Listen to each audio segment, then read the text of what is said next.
The regulated leader is about someone that can show up in a regulated, stable enough state most days, because we're still humans, stuff still happens, but in a way that they are more resilient in that stability. You ever have one of those weeks where everything looks great in your business on paper? You know the strategy is solid, the team's ticking boxes, the brand bang on, and yet you're snapping at your partner for no reason, even your kids. You're second guessing simple decisions. You're waking up with dread even though you should be super excited. That was me. And that's a lot of the business owners that I coach, because what's often missing isn't another funnel or a new hire or a new contractor.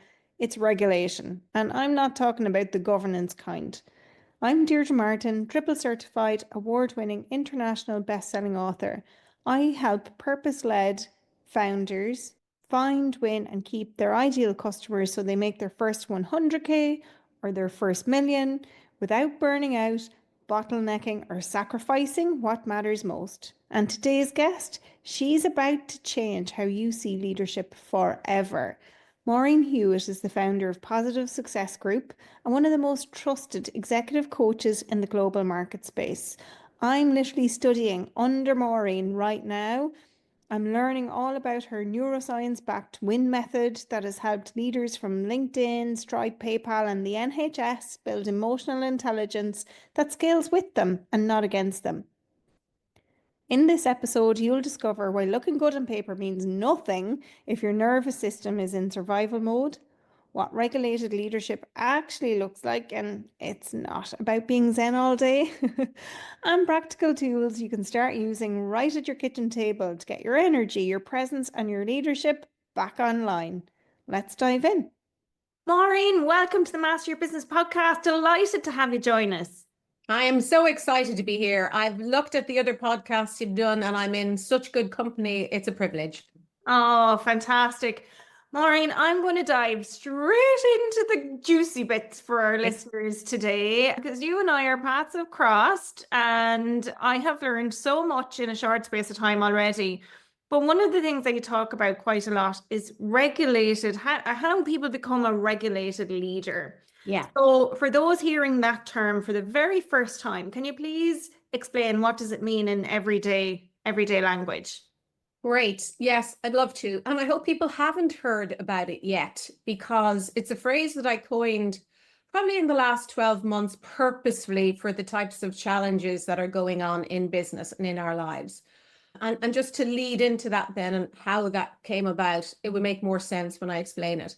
So the types of businesses I work with, the people I work with, the teams I work with over the last 2 decades, yes, it's been that long, the challenges in those places have changed dramatically, and they're at fast pace, especially if you're scaling or you're trying to recover your business or you're trying to stabilize your business.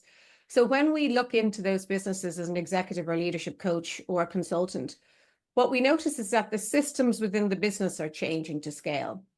Really important, your finance, your HR, your marketing, all that work is being done.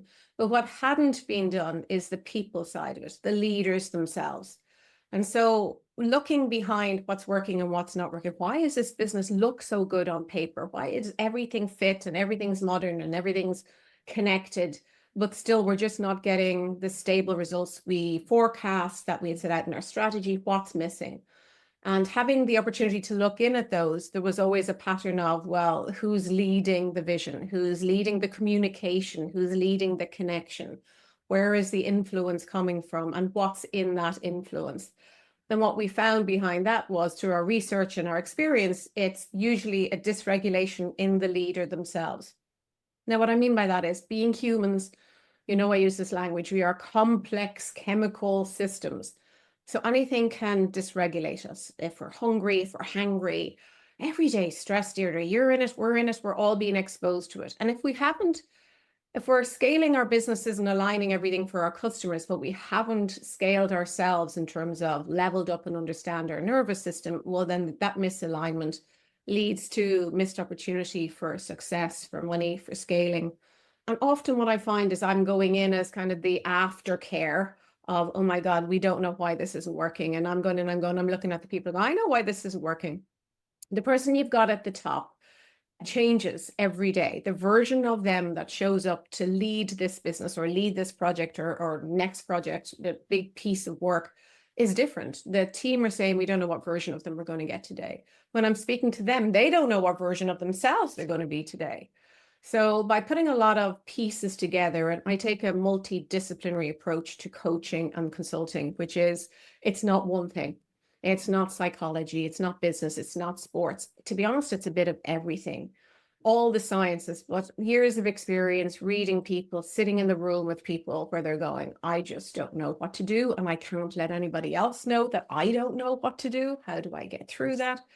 And what we found is, okay, if we can build and formulate systems that helps regulate the leader, then every communication, every connection, all the hard work that's been done through all the different functions in the business can come through with clarity, stability, dependability, reliability, all the things that make us feel safe, secure, trusting, trustworthy. And that's where your sales come from, right? So when we looked in business and we said, where are the pain points? It wasn't actually the processes. There were smart people. We've got ChatGPT. We've got amazing systems that can help build better systems and consultants that do that really well. It was definitely the leader side that we hadn't put enough effort. When I say we, businesses hadn't put enough effort on making sure their leaders and their top influencers were stable in themselves. And that's where the regulated leader came from. And it hit a chord so strongly with such immediacy. And we're running it out in lots of different organizations, but also for one-to-one people. You'll have seen some of, like you said earlier, you'll have seen some of the videos I've recorded with some of the leaders I've worked with. And they talk about clear, concise, calm. That's how they explain their leadership style. But that isn't where they started. That's where they worked their way up through in terms of coaching. So the regulated leader is about someone that can show up in a regulated, stable enough state most days. We're still humans, stuff still happens, but in a way that they are more resilient in that stability. And that enables us scale and grow and forecast correctly. And so there's a lot less aftercare, but a more pre-care. Get this ready up front, and it works much better. Oh my gosh, there's so much in that, and it's fabulous. And what I'm hearing a lot about from there is that stability and the after effect, the transformation that they've gone through. But so for somebody who's unregulated versus somebody who's regulated, can you really just paint a picture so that people might go, oh crap, actually I am a bit unregulated right now. Yeah. And often it comes, I'm not too late, but often the indicators come back through feedback, right? And listen, we've had a bit of feedback about you. And they're going, what me can possibly be? And the feedback can be a bit of a shock of, I didn't think I was being experienced that way. I don't show up that way. And there's a disassociation between who they believe they're presenting as and how they see themselves being experienced and the truth behind it. And so sometimes it's a shock conversation of, no, last week you were all over this in terms of doing great and the team are great, and this week you're not. What's happening from week to week? So the data points, the metrics we use in whether it's, around KPIs or whether it's about success points or metrics about, I didn't go near their door this week. Did you see I saw one look at them in the corridor and I thought, not for me. And also even in terms of their sense of engagement in the world, the calls, the goals, the things they'd set out to do. One week they might be, or a day, they might be all over it. And the next day they're just like, oh, I just don't have the energy for this. I don't know. I've lost my mojo. I've lost my sense of enthusiasm for this. So what you meet every day are people that are having different types of conversations. They're disjointed, they're fragmented, they're unclear, they're leaving things open-ended. You're going back to get something, they're not done, they're never done, and then they're all done. So there's no continuity, there's no sense of harmony and pattern in what they're doing. And it's very hard to lean into that type of energy as a team member, as an employee, or even as somebody you're trying to support that business with. If you're a support, you might be a partner, you could be their accountant, you can be anybody, and they go, wait, now, last week you said this was your focus, and this week you've no focus. What is that? So it's that type of unpredictability And like I said earlier, that versions of you. But in the real world, often it shows up in feedback. If you're in a workplace that's corporate, it could come through a formal way. If it's in your home, you will have someone say, "Who are you? Where's the person we know and love? This is not who I know."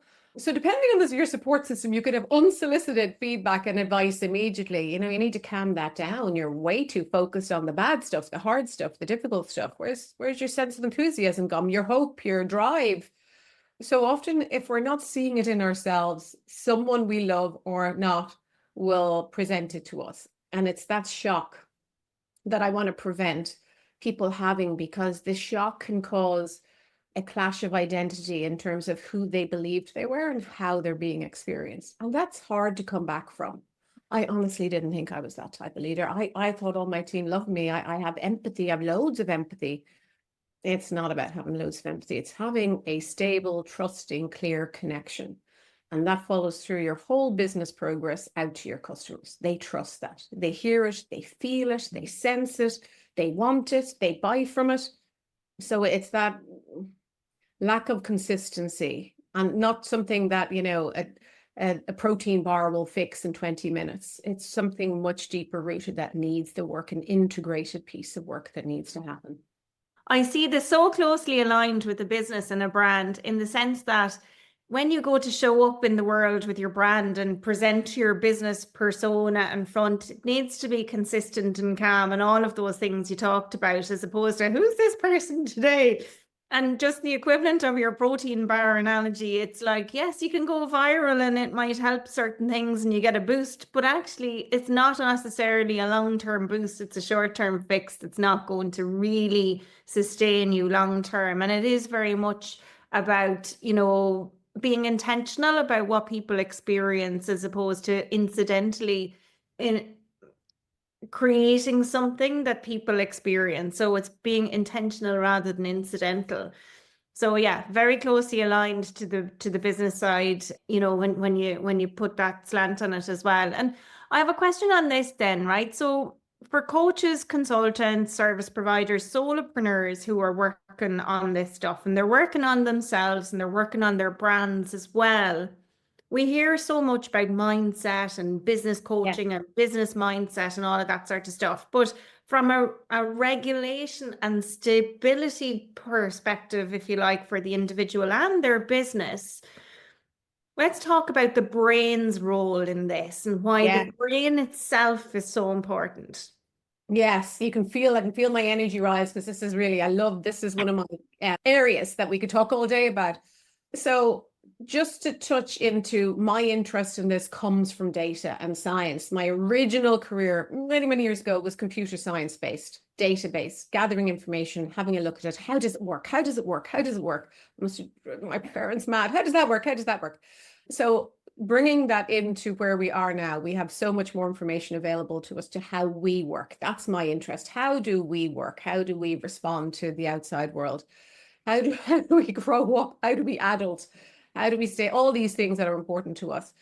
And the brain science itself, not as a standalone, but the brain science itself is really interesting to me, because at cellular level, we have found that there are brain cells that communicate to the world, similar type brain cells in our heart, in our head, that's in our heart, and in our gut. And many years ago, they realized actually they all communicate the same language. They're connected to each other. They're on one highway that expresses information and that connects to other people. So for many years, we were doing a lot of head brain stuff, talk, models, frameworks, analytics. You know, the old style. I know you know all the information behind this, and the old school, the SMART and the GROW for coaches and consultants and it's still out there, and it's okay. But it does not allow for human science, the human chemical science that drives our nervous system. So what we started to learn more about is that success is not down to what we know. It's down to how regulated our nervous system is and what's going on in our brain. But again, we were too focused on, well, what do you say in effective communication? Hugely important. But what's behind the communication is a set of energy, and the energy is invisible. And the energy we read between each other sets up an ability to stay. I want to stay and listen to this woman a bit longer. I want to stay and hear what they're selling. I want to have what their customers are having or not. And our nervous systems are constantly, and our brains are constantly connecting. But it's not just what we say. What are our hearts saying to each other? What's our gut saying to each other? And what we have had to do is turn it on its head, so to speak, and start with gut. What's my gut saying to their gut? So we have all used, I went against my instinct. I went to get my gut instinct. Shouldn't have had. I've done it. I've let myself down going against my gut instinct with people and projects and things in the past. And I knew it. And I like the statement, I can't remember who said it, but what you're trying to avoid shouts the loudest. So the things that you're trying to go, I don't really want to know that about them. Actually, we do know that about them. But our brain, our head brain and the brain science is overwriting it. Yeah, but look, they've got all these qualifications. Oh, look, they said they do all this work. But more importantly, deeper down in our gut wisdom, our instinct, our values that sit in our gut are gone, I wouldn't if I were you, but we didn't know how to connect the brain cells that are in our gut to the heart cells. Or this is a good person, they have good values, they're worthy of our trust, they'll respect what you're sharing, they will hold confidentiality, they will do all these important things that they said they would. With our head, we're overwritten by our head. Visual, what do I see? All these badges, all these names, all these qualifications, all these college degrees, all these accolades. Well, what do I feel? No, there's something missing. So what we've started to do with neuroscience and the science of brain is to stop looking at just the one in here that's closest to the loudest organ we have, our mouth, and go, actually, what's the quieter? What's the wisdom? What's the instinct brain science telling us? And how do we use that to share who we are, to transmit trust? And they are the signals we now know that we look for in others. I think gosh, I can't say how fast we've adopted technology and information. AI is amazing. I'm a lover and adopter of it, but it gives us data. It doesn't give us chemistry. And yet we still look to people. Will I buy your product? Will I be your friend? Do I want to be in a relationship with you?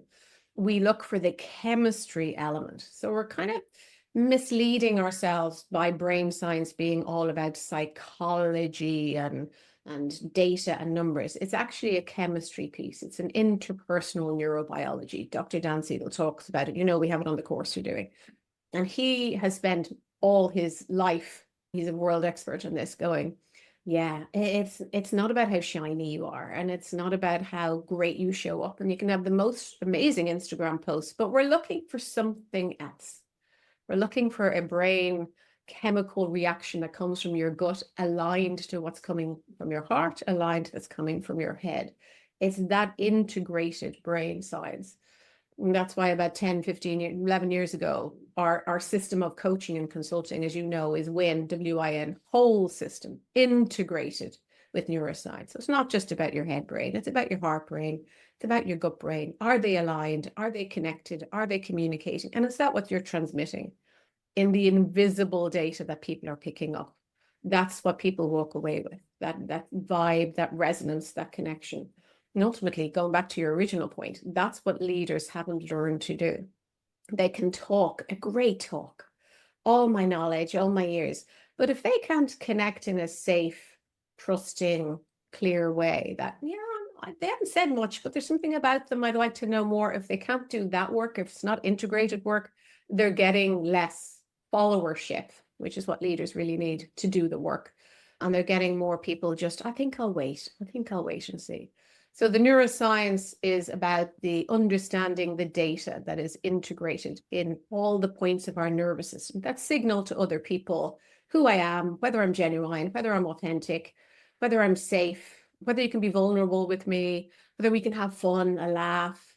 And there's a lovely phrase that Esther Perel uses around intimacy, which is into me see. I don't know whether you heard it said, you probably have like that. I love that phrase. And what we are doing in the workplace often is identifying how much intimacy can I provide for that brain science chemistry to connect and bring people along and allow them, trust me that I'm going to help them when they fall and not point to them and point and blame them. So that intimacy piece is much easier to do with good boundaries when you have the brain science and the data work. But it takes work. You know it. You're doing it. The people that are interested in humans and connection and work and branding know the importance of that genuine, consistent owning that brand, because decisions will be made about you when you're not in the room. And it won't be made about how great you are at Excel or how great you are at pivot tables. You know, I wouldn't use that one as a, can you do a pivot table? No, can you? It'll be about, well, no, there's something about them. I loved how they really listened. I loved how they asked a question with curiosity about me, not to show off them. I loved how they brought something up in me that maybe I shied away from, but I wanted to show off, and they had the space to do that. That comes from someone who has integrated brain neuroscience, nervous system work done. You can't do that when you're dysregulated. You can't. You know, when you're around someone that's dysregulated, or upregulated is another term we use because we talk about up on the polyvagal theory, right? As someone who's upregulated, and you're going, I was going to ask them, but they were all over the place. I'm not asking them today. But also we can feel it in ourselves. We can feel I'm a bit disconnected in some way. I'm just not feeling myself. Often that means I haven't the awareness yet of how to reset and reconnect my head with my heart, and got something is off. So usually your value system is the first place to look at, but something is off that I'm either in me or in an environment or around people or projects that don't align with me well. So there's lots of information brain science and neuroscience can give us we didn't have before. Huge advantage. Oh, there's so much in that, Maureen. And two of the things that jump out at me, two of the ones that are really lighting up my brain right now as you're talking, are one is the into me see. Yes. And for me, that's so powerful right now, because what I'm seeing on social media and with other business owners, a lot of the things that they're doing is they're using AI to generate so much of their content.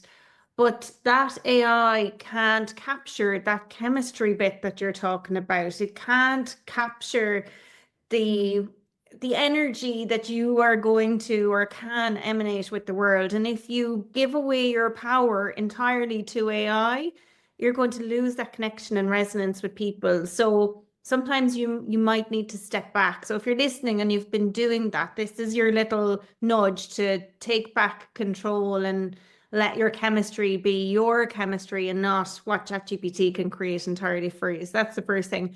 The second thing is values. Completely agree with that. Last year, there's an episode out, I can't remember what it's called. It was about repositioning, because I've had clients where they've repositioned their brand entirely, and it was largely because what they were doing no longer felt aligned with their values. They just weren't lit up in their business anymore. So I'll share that episode Great. in the show notes. So if anybody wants to go and check it out, if you are not feeling aligned in your business, values is definitely a great space to start in. And to come back to ask a follow-on question from all of that, what you've just shared, Maureen, one thing that I'd really love to hear or to delve into a little bit is, as business owners, Yeah. we try to be regulated. I mean, we try to show up in a regulated way, but it's not possible to be like that all of the time. And sometimes there could be a tough client. There might be a slow month. Your content mightn't be performing and you think the whole thing's freaking disaster and you're just going to pack it all in. What's happening in the brain when those things are triggering? What's going on there?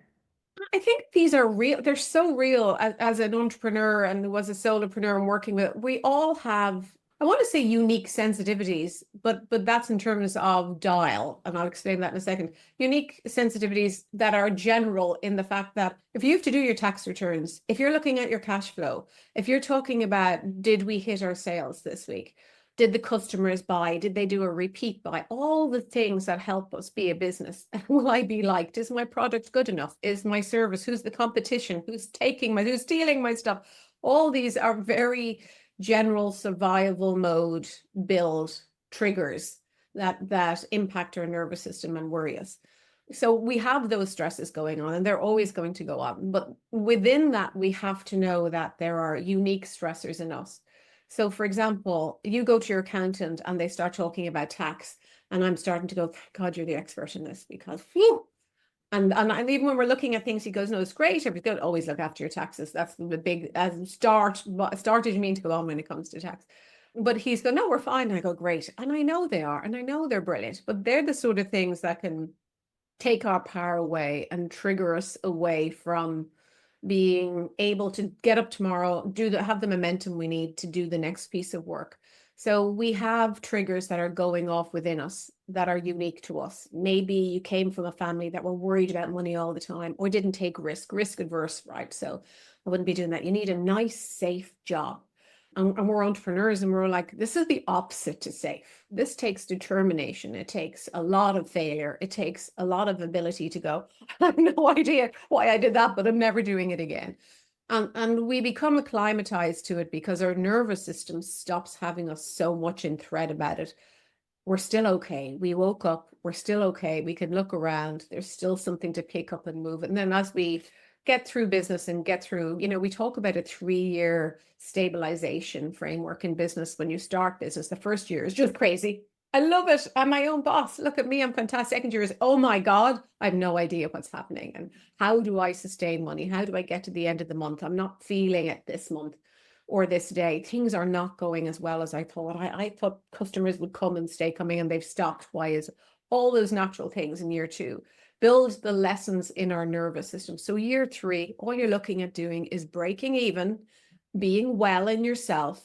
And what I mean by that is being able to sleep and not consume you and everybody around you with your business and your problems and your challenges. And how do I? It can be so overwhelming being an entrepreneur, solopreneur, running a business owner. And I have watched too many people, I mean, far away from burnout. Burnout is a thing, and we're so good at surviving now in that crazy mode, chaos mode, that burnout is kind of, hey, I was burnt out, I am burnt out. And I don't say that in any patronizing way, but it is nearly a badge of, I got to that place. People aren't happy getting to that place. But what's next is a loss of self. It's masking, it's losing our ability to have our voice within us heard and resonate. I don't know who I am. I don't know why I'm saying that. So the everyday stressors are there, and they're always going to be there. But what we can do, knowing they're going to be there, is go, it's okay. You know what I can do? Instead of waiting for them to come and hijack me and show up and blindside me, because I didn't realize I was so close to that tipping point, I'm going to put some things in to prepare me ahead of them. So I have energy in my well that I can draw on when my power is taken over here. So I can learn using my nervous system to prime and reset. And some of the frameworks I've shared with you about priming our system. I can take that energy back. I can stabilize myself. When I feel tax, I can go, that's just one of those trigger words. I don't even need to know why. I just need to know it's one of my trigger words. And I'm glad I have an expert who does it. But because I know that about myself, instead of it becoming a big, heavy thing that's keeping me awake, I simply note it. I know I'm going to see Stephen. That's great. He'll sort all this out. So priming yourself with the everyday general challenges we have is good to have, is to normalize it. And coaching really helps with that. And I know you'll know that too. When people come in and we're going, oh yeah, I understand that. That's very normal for a leader, for a business owner. And they go, it is? Yeah. Mm-hmm. And well, I thought it was just me, and I was kind of shying away and hiding and away from it. And it was just getting this bigger, heavier thing for me. We go, no, that's very normal. And here's something that will help with it. So having frameworks and disciplines that help you at least stabilize the everyday challenges helps a lot. And then outside of that, have a support system that when you lose the sense of yourself, and I know I've shared in class with you, one of the words that I often say is, get a grip, Maureen, get a grip, you're losing the grip. And that's that sense of, wait, now who am I, where am I? Well, there's so many things, and yet I can't see. Getting a grip tells my nervous system to slow down, catch a breath, just reset. Some part of your integrated system has taken the microphone and is shouting very loudly at you. instead of speaking to each other. So it's usually the head going, I can't see this, and why isn't that, and where's that table? When I settle down and relax and go, okay, I've prepared for all the general challenges. I know when I get blindsided, I have a discipline of priming and repriming my nervous system and grounding myself again. And that grounding work allows me deal with those everyday challenges. And I think more importantly, Deirdre, it helps us look into the month going, I have no idea. There's stuff out there that's unpredictable. They talk about percentages. There's a 26% unpredictability every month of what's going to happen in our lives. Other experts, not me, came up with that. So we can't prepare for that. We can't prepare for the weather and bad moods and, geopolitical stuff coming into our space. But we can know there's going to be uncertainty this month. And what I do in uncertainty, instead of it adding on to all the other general challenges, is I'm going to look after my nervous system, and that I'm going to make sure I stay well, that I sleep, that I eat, that I have trusted advisors or support systems. Breathing, grounding, all the things we know work for that mindset to stay set. There's a big difference between mindset and mind wobble. And I think a lot of people have mind wobbles, right? And the regulation piece allows it set more, not be too firm that you only have one size to fit the challenges. You need to be adaptable. You need to be flexible. There needs to be a sense of movement so growth can happen. And you need other people in your lives to do that. I hear myself say trusted advisors, coaches are trusted advisors, friends are trusted advisors. People that don't know you very well are sometimes good to go to and just hear that other, let's figure it out. And that's why I love one of the things I do is let's have a figure it out session with someone that, doesn't know too much about coaching or know what's going. Let's have a figure it out session and we'll figure it out. We'll have a look. We'll see what's going on. We'll see where the power is going. You're losing it, you're draining it away. And sometimes that's all that's needed to go, oh, I can see it now. I can see that my month keeps going like this month after, and I'm not ready for it. Well, I should be ready for that. I should know by now. At the end of the month, I have to do this, or in the middle of the month, I have to do that. If you work in any of which I do, any of the big accountancy companies, when it comes to end of year and tax years, boy, the energy, the force you feel, like it's you can touch it, you can taste it, you can definitely smell it. Like it's a woo. And we're preparing the managers and the leaders in that place now really well. We know what's coming up at this time of year. This is what we're going to do 3 months before that. We're going to have everybody ready and stable and set, because otherwise, in 2 months later, I'm coming in to pick up all your people off the ground and try and put them together again for next year. The same thing is going to happen. So the programs we build, what a regulated leader, the regulated HR, regulated manager, they are pre-care. They are, let's get in before the challenges happen, that we know every year, seasons are going to come and go. These cycles come and go. Whether you're an entrepreneur, whether you're a solopreneur, whether you're doing everything yourself, you will know there are trends in your business. You'll know January is good or December is good, and you'll know there are times where you hit peaks. Let's at least get ready for those. Let's know what to do when we're in them, and let's know what to do in terms of the aftercare. So there's a beginning, a middle, and an end to how our nervous system approaches every interaction it's in. Imagine being in control of that. Oh, that's just so powerful. Yeah. And I've been listening to The Biology of Belief by Bruce Lipton and The Embracing Uncertainty by, what's her name, Susan Jeffers, is it? Yeah. So interesting in both of those. And one of the things that Bruce spoke about in the epilogue, there's a new version of the book out now. And one of the things he spoke about in the book is that basically, if you picture a track and people are going running on the track, and I was sharing this with my own coaching community or my own group yesterday, Business Accelerator, we were talking about getting to the end of the 100 meters. But basically in the book, what he's talking about is, when you have your line up in the Olympics and all of the people are ready to run in their 100-meter sprint, and the blocks are there. And I was a sprinter, so this really vivid imagery worked for me. But it's basically, you talk about on your marks, the ref says on your marks, and that's kind of like where your system is regulated and you're okay and you're ready to go and you know what's ahead of you. And then he says, get set. And in normal circumstances, within just a couple of seconds, the whistle goes and or the ref says go. But Bruce describes it now where we're all in this get set mode and we're constantly waiting for the thing to go. So I think that comes back to what you're saying in terms of the accountants, and they know that things are going to be nuts at tax season. So yes, it's okay to be in the get set mode to a degree. Once you can take yourself out of it, I think every so often, and just be on your marks too. Right. I love the analogy. I never did running, so but I that really is clear to me for sure. And I like the words around it. And that gets set, going back to the science earlier, and I know we all know these words. That gets set, what it's doing is elevating your dopamine. It's a really fabulous hit. And we all love the feel of it. And entrepreneurs are quite fixated, if not a bit obsessed with dopamine, because we love the start, we love the go, we love the here we go. Get set, and like we can nearly see we're on our way. The anticipation for starting is like, come on, can we just get started? And then you get started, right?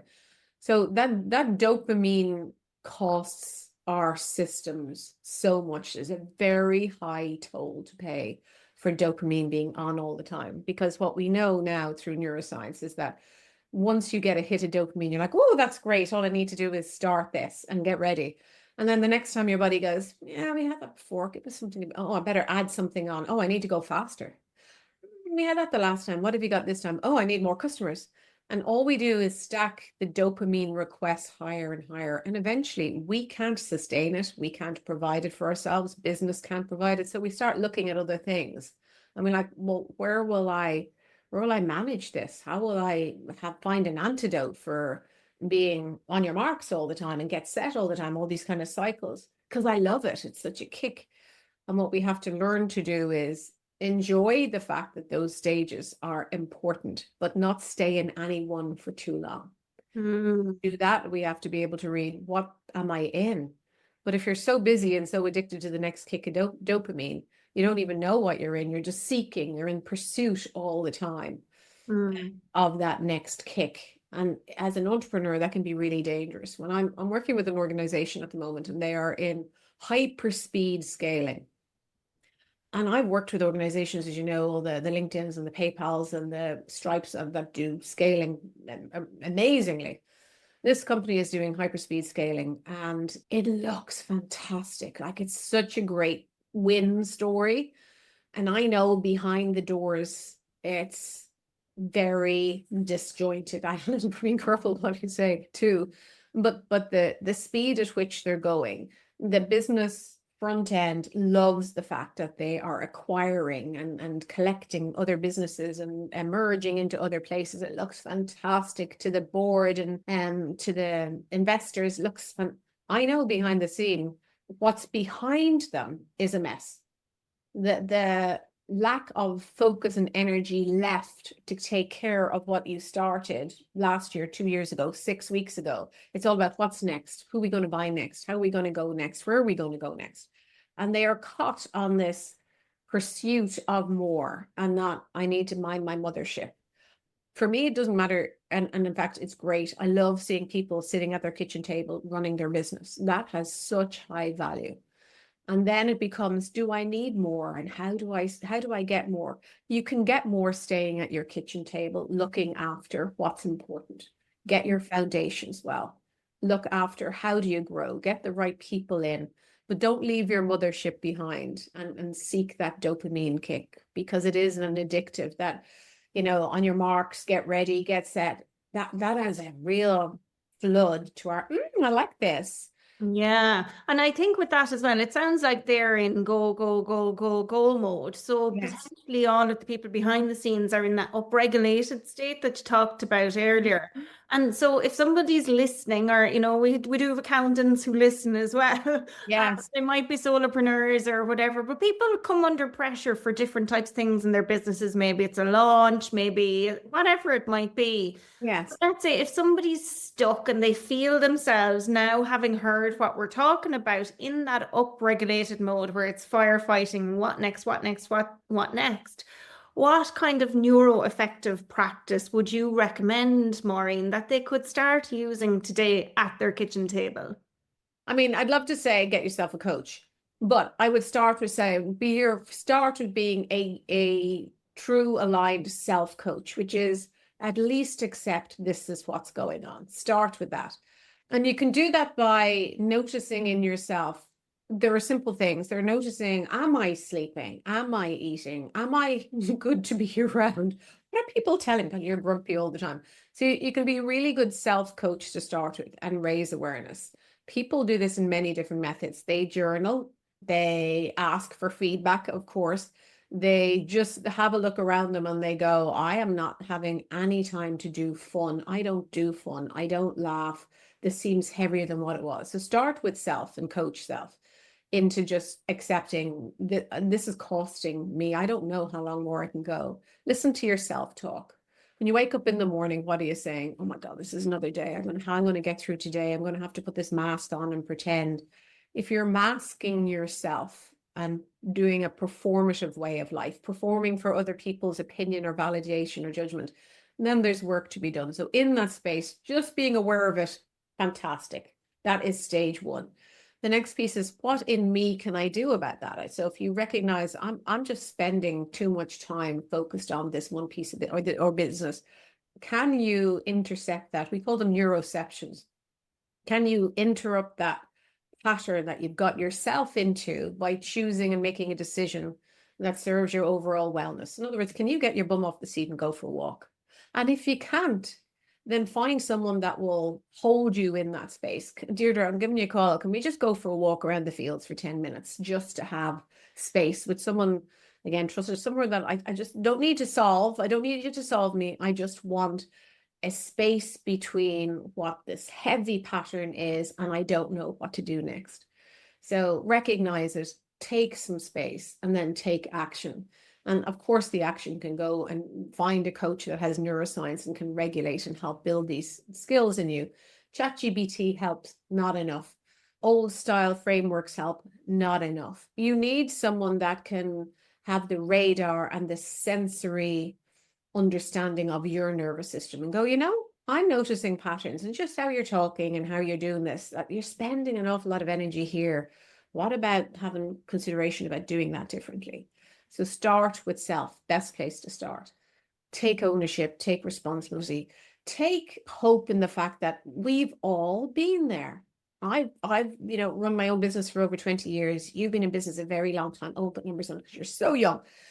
But we've all been there. We've all sat in those moments and gone, this doesn't appear to be what it looks like on the textbooks. I watch other people and they all seem to they have done the work.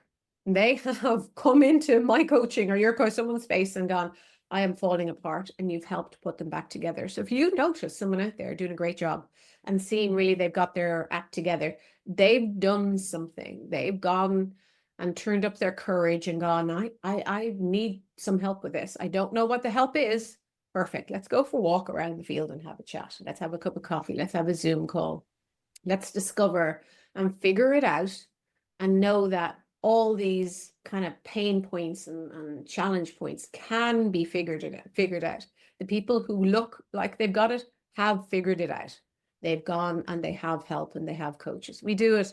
Ariel Eckstein, one of my clients recently, was talking exactly about this. He said, if we're in sports, we go and get sports experts and nutritionists.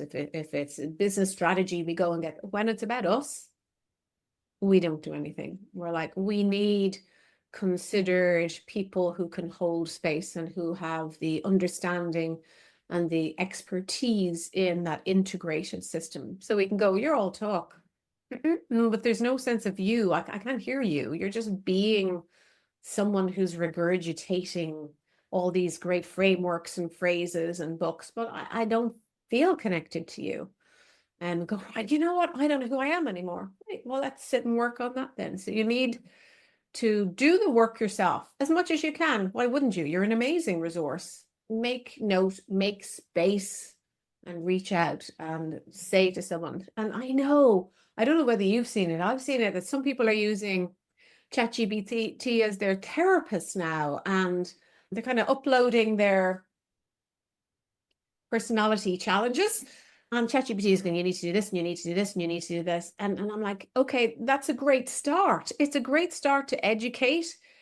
It doesn't help that read of you, the being of you. We're all different, we're unique. And the other thing that we add into it is how different every nervous system is. And we know much more. We know about neurodiversity. We know about all the neurotypical. And I want to focus on, with regulating leadership or managers or whoever, us ourselves, in neuro-efficiency. How does your brain work to be more efficient?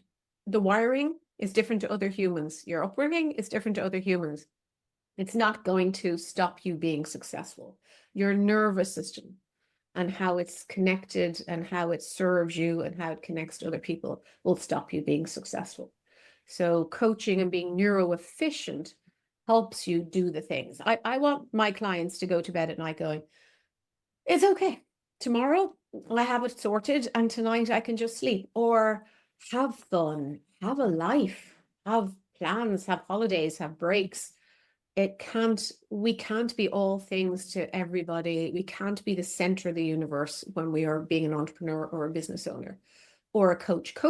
Being a coach can be very isolating for some coaching businesses. And again, I know this because I mentor and supervise and work with coaches. You become a coach or a consultant. I wear both hats. And who do you go to? How do you build your business if you're the only one at your kitchen table with your own resources that has a lot of information but is limited to test your thinking, to check in on your being, to manage those peaks? You know what? I can feel that there's something adding. The last few weeks you've been getting just shorter and more tetchy, or just not the same kind of person to be around. Having someone that can see you, that intimacy, and have that review with you helps a lot. It's really interesting, Maureen, actually, because I had Keith Barry on the show a little while ago, and he's talked about quite a lot of the things that you've mentioned there as well. And really about, that who am I now, and feeling a little bit lost and trying to identify who you are. So absolutely creating that space sounds like the number one most important thing that anybody can do. And in terms of that regulation piece, is it something that you do when you're a certain age, or can it be learned at any age or any stage, or is it easier for certain personalities? And that's a great question. And I think, well, being a parent of grown-up children, I have learned through that parenting stage that the sooner you get this, the better. Because, oh my God, if you're going to be tested, family will test you more, and siblings and external, all that will test you more. So it is something, and Dr. Dan Siegel talks about this, it's something that a switch needs to happen in terms of learning it more around teenager. So what he talks about is that we need to rely on other people when we're born and when we're growing up. They're paying for our shelter and feeding us and clothing us and all that sort of point. So we can kind of throw tantrums and we know we can go to bed at night and we're going to be okay tomorrow for the most case. But then there becomes a point and it goes, hey, you've got to make your own way in this world. You've got to figure this stuff out. Maybe college, maybe go get a job, learn a trade, whatever it is.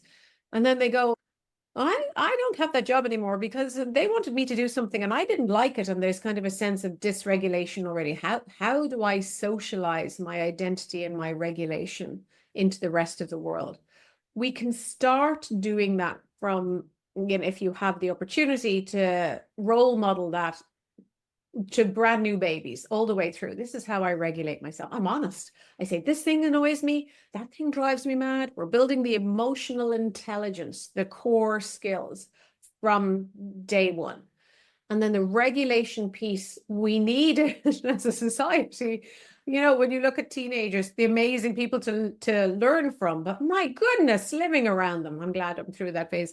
They test your regulation so much that we need to be turning up the dial when we are exposed to other people that are testing us so much. So emotional intelligence is a really good start. The neuroscience and the regulation piece needs to kick in, and our brains are starting to really take shape in adolescence. So we know, and I remember this from many years ago, my son was involved in it. they did tests in Trinity College, fMRIs on brains of teenagers, and they did them over a set of 3 years. And, you know, he's 30 now. So when he was 14, I think they did this and came back 3 years later. And when they did it first, so they took these scans of the brain, sent him away for 3 years. We were called back, he went in and did them again. And they did oh, look at the difference. And what did we notice? We noticed, I mean, I didn't read them. This is the information. All this new pathway had started to grow. It had been pruned around 13, 14. So, oh, what happened to my lovely person? Oh, I don't know who they are. They don't know who we are. It gets pruned in order for the body to grow, and then it starts growing again, 17, 18. So you can put a lot of effort in, and it will stay in their memory, but it may not be activated until later. So adolescence is the key point where it can go in, it can stay in, and it can be managed more.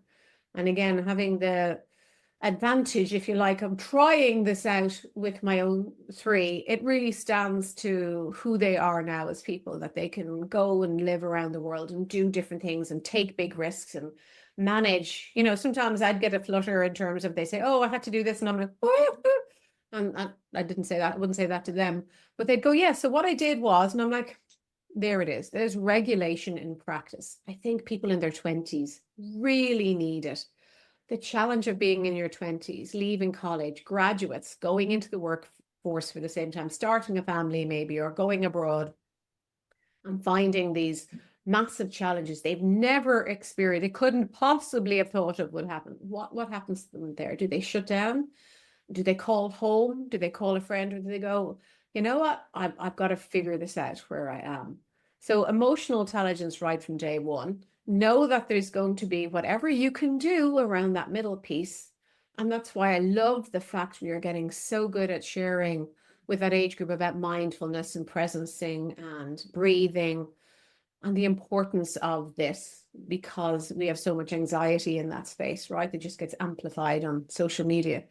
And know that there's enough cushions in there to keep them safe until they get to the other side. And then it's right, let's get some really strong regulation techniques into a brain that can understand them, that can embed them, that you can call on, that you can trust, that you can rely on when you go about your life. And please go about your life.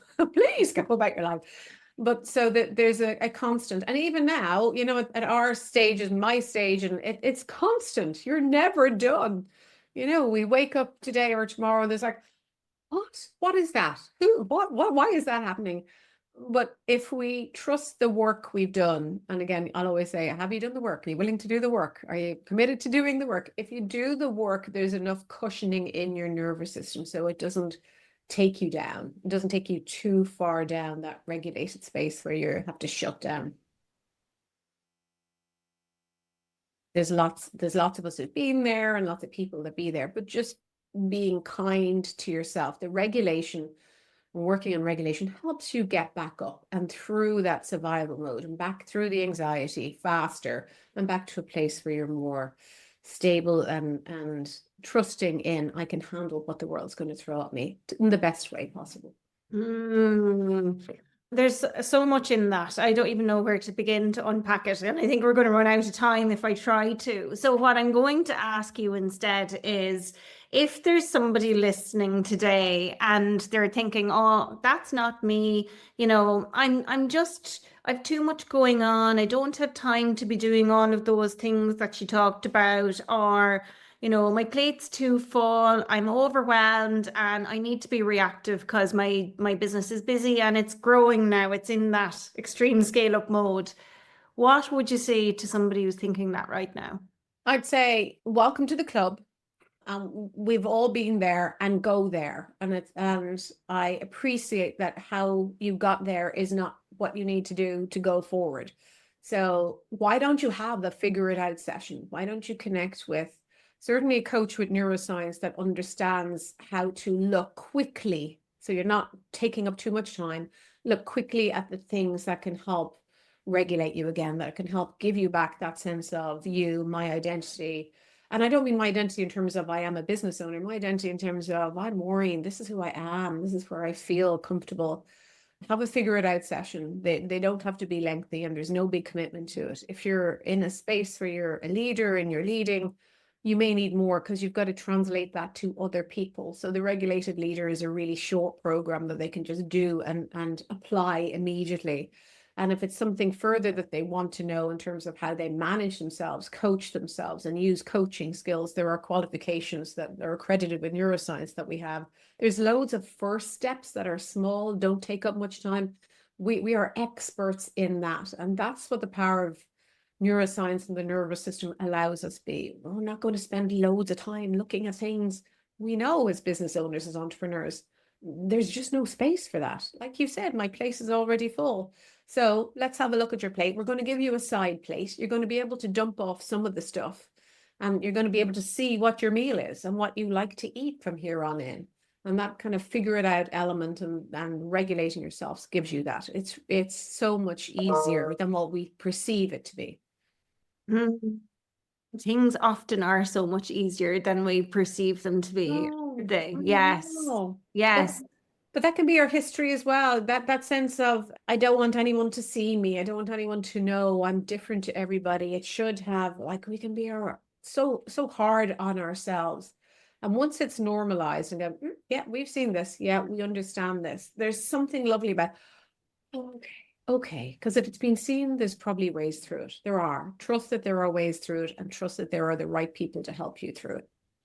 Yeah, and I think as well, it's a little bit around prioritizing yourself too. So what are the phrases? It's like neurons that fire together, wire together, where energy goes, focus flows, kind of thing, all of that sort of stuff. And if you focus that on yourself and filling your cup first, I think the rest is powerful.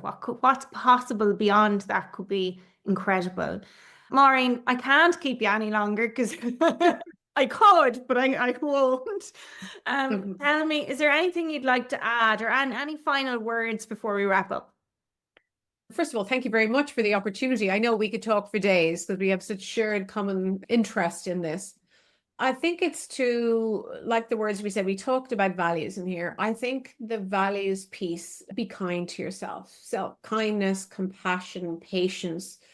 Be curious about the resources that you haven't yet unlocked that is available to you.